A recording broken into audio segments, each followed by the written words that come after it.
she has read in the newspapers or some source, but Murti has drunk milk. That's right. Sister asked the question, and she's right that some time ago, even I was in Bombay when it happened, that there was a miracle that the Murti, Ganesh Murti, drank milk. And throughout the world, in less than 24 hours, many Hindus were trying to give milk to Ganesh, the idol of Ganesh. And there were many people with TV cameras and all going about, and there were big queues in temples, etc. The price of milk went 5 times higher, etc.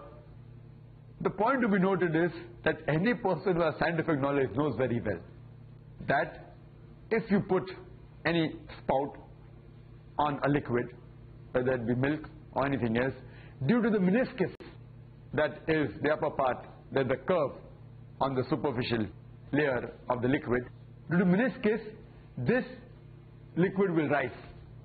Or due to osmotic pressure, it will rise. It's not a miracle.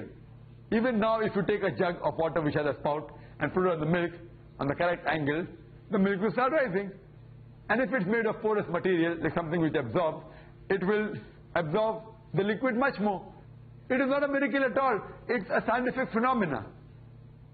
The thing to be commended is that in less than 24 hours, these Hindu missionaries, they were able to telecast this information throughout the world.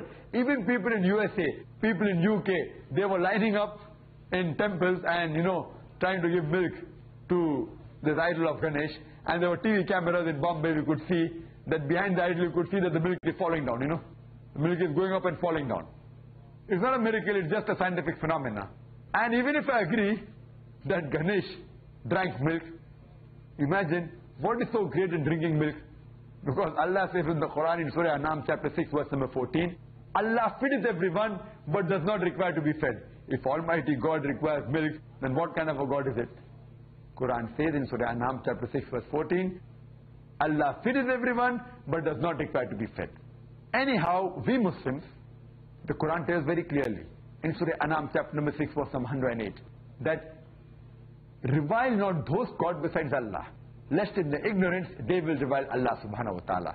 We Muslims are not supposed to abuse or use foul languages against God besides Allah, because in their ignorance they will revile Allah subhanahu wa ta'ala. We have to convey the message in ways that are best and most gracious. You should not insult them.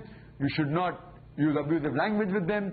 You should not call them by nicknames. You should do it with hikmah and convey the truth of Allah subhanahu wa ta'ala in ways that are best and most gracious. Hope that answers the question.